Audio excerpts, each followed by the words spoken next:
Assalamualaikum warahmatullahi wabarakatuh. Sekarang ini oleh oligarki coba menyogok ulama, para ustadz cerdik pandai.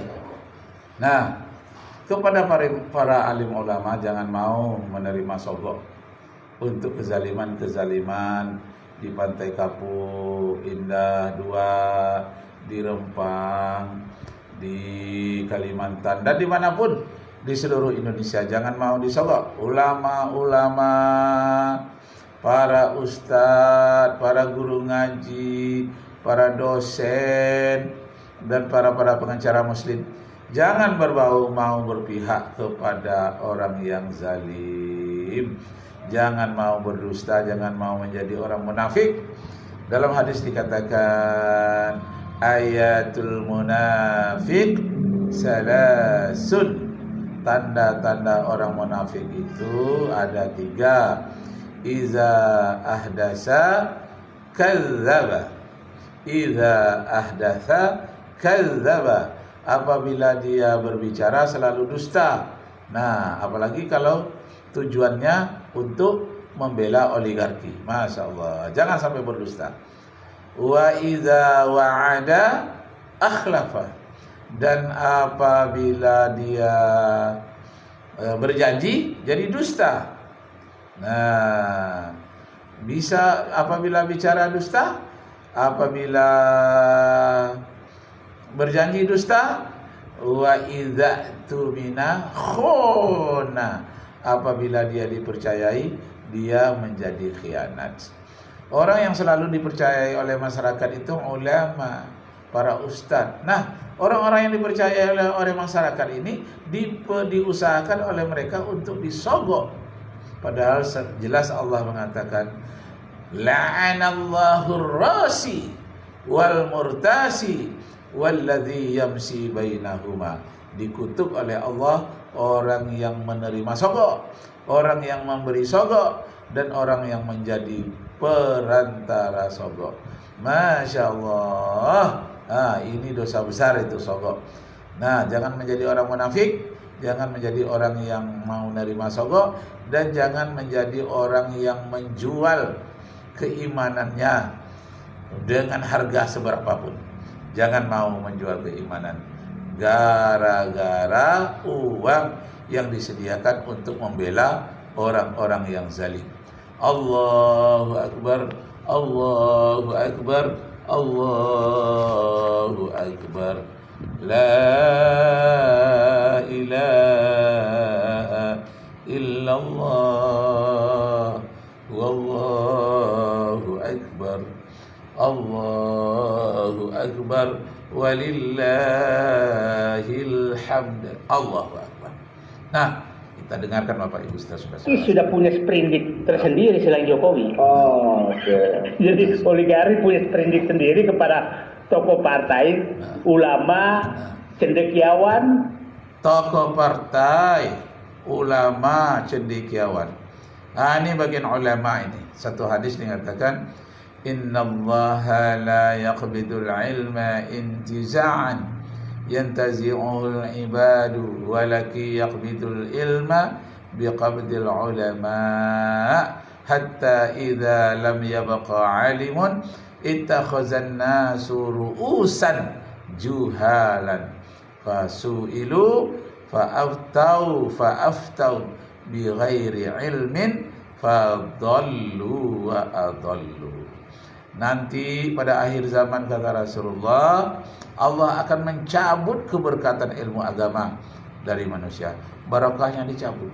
Nah, dicabutlah keberkahan ilmu agama terhadap manusia sehingga tidak ada lagi berkahnya ilmu agama. Maka orang-orang yang bicara agama itu orang yang jahil. Maka diambillah orang-orang yang jahil tadi menjadi pemimpin. Tatkala pemimpin yang jahil-jahil itu ditanya, selalu dia menjawab bi ghairi ilmin, tanpa ilmu pengetahuan.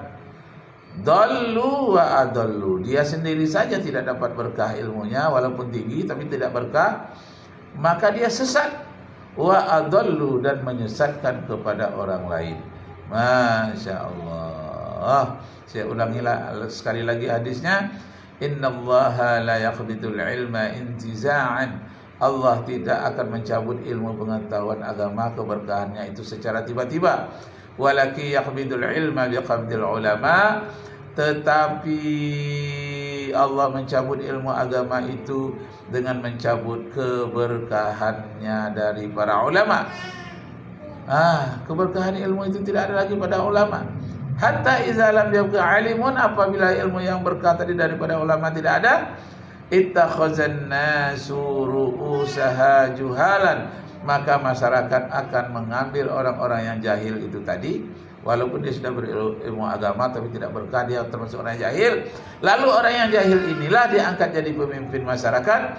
Fasu'ilu, lalu orang ini ditanya tentang hak-haknya, hak tanahnya, hak jiwanya, hak perumahannya. Ketika ditanya, fasu'ilu fa'aftau bi ghairi ilmin, ketika dia menjawab, dia ditanya menjawab dengan tanpa ilmu pengetahuan agama, dallu wa adallu, dia sendiri sesat dan menyesatkan kepada orang lain. Hadis riwayat Bukhari dan Muslim. Allahu Akbar. Punya, Allahu Akbar. karena sehingga mereka diam. Mungkin yang hadir di sini memang ulama tidak boleh diam. Kalau ada ulama melihat kezaliman itu diam, itu namanya setan yang diam. Masya Allah. Jangan menjadi setan yang diam. Allah nggak dihitung oleh oligarki. Ngapain gua kasih amplop kalian? Kira-kira selain nggak bisa dikasih amplop juga, ya kira-kira ini bilang orang-orang biarnya orang-orang gila aja itu mereka. Nah, saya ingin menyatakan kenapa bahaya sekali. Saya kasih contoh anatomi bagaimana oligarki.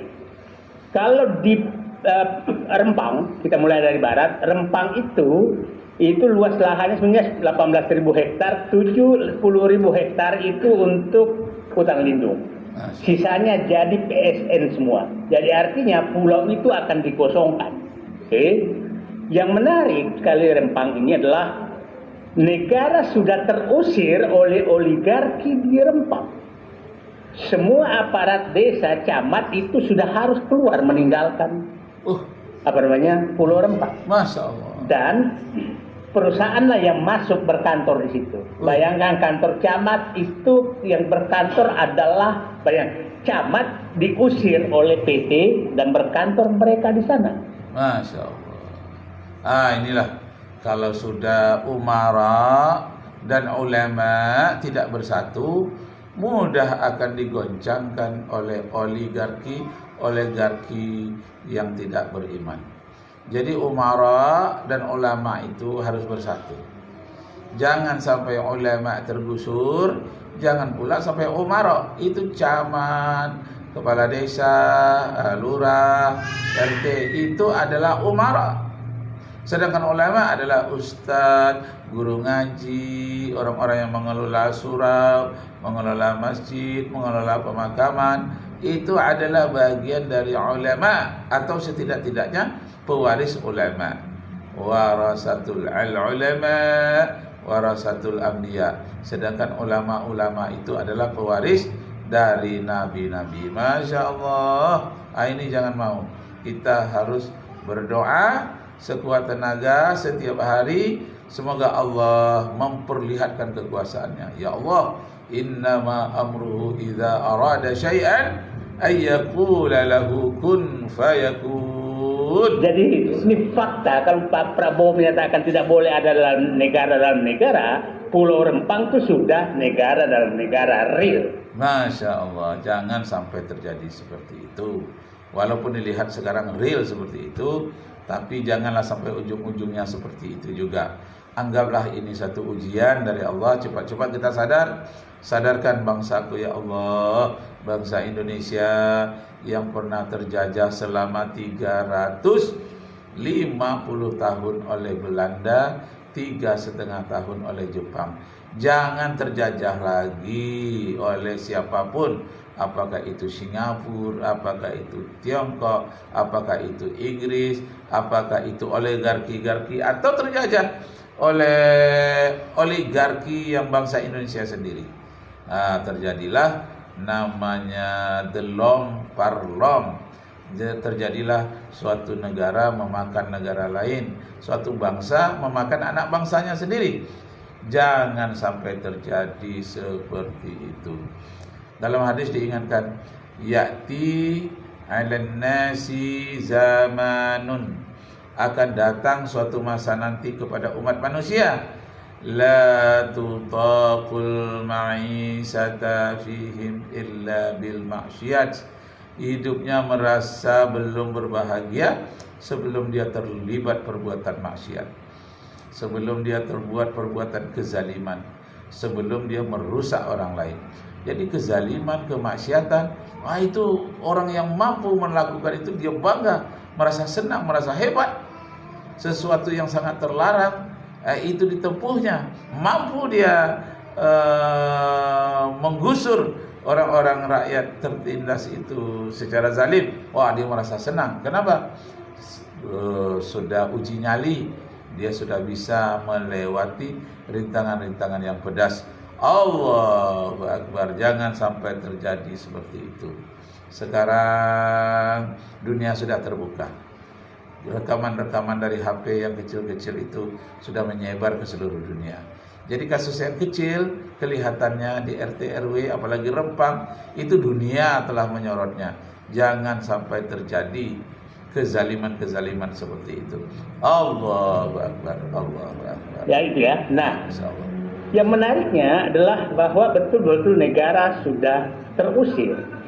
Nah itu Rempang. Bayangkan nanti kosong dan yang mau dibangun hanya Pak beri kelas tapi butuh 7.000. Masya Allah. Dapat hadiah tahun baru dari Presiden Prabowo, sehingga kita nggak perlu lagi turun ke lapangan. Atau pilihannya nggak banyak. Kalau Pak Presiden Prabowo berpikir Indonesia baik-baik saja, dan kemudian teskisnya Rempang kemarin, mohon itu teskis itu jangan ditaruh di Banten. Kenapa? Kalau Banten terbakar, maka Indonesia akan terbakar semua. Masya Allah. Ingat. Dan rumput yang kering sudah banyak sekali di Banten. Nah, ini ulama itu perlu menasihati umara. Ulama perlu menasihati pemerintah. Jangan sampai terjadi kebakaran. Bukan hanya kebakaran hutan, kebakaran rumah seperti di LA, Los Angeles, tapi juga kebakaran hati akibat kezaliman. Jangan sampai terjadi, jangan sampai terpicu seperti itu. Jadi ulama, para ustadz wajib mengingatkan oknum-oknum pemerintah dan pemerintahan secara umum. Mereka harus diberikan nasihat. Allah. Kira-kira gitu ya. Kalau soal kesiapan, saya kira aktivitas Pak Said Didu sama kawan-kawan dan kemudian sekarang bangkitnya komunitas masyarakat Banten di seluruh Banten. Sekarang masyarakat di mana-mana siap, di Banten, di Rempang, di Kalimantan. Masya Allah. Nah sekarang kembali ke Bung Ahmad Rosyidudin. Kita bicara misalnya di PIK 2. Semua transaksi kita tahu terjadi secara tidak sah, ilegal. Ada intimidasi, ada penyelundupan hukum, soal PSN dan sebagainya. Nah, yang kita tahu sebagai orang awam bahwa transaksi itu harus ada akadnya, akad jual beli, harus ada saksinya. Kemudian suka sama suka, bukan melalui dipaksa. Kemudian harganya disepakati, bukan yang harganya seharusnya 35 juta 1 meter hanya dibeli 35.000 atau 45.000 per meter. Nah, tentulah tidak boleh terlalu jauh bedanya, tidak boleh terzalimi. Yang boleh itu yang saling menguntungkan. Yang lebih diuntungkan itu haruslah rakyat kecil. Mengingat kaidah fikih asasiyah, tasarruful imam manutun lil maslahah. Allahu Akbar, Allahu Akbar.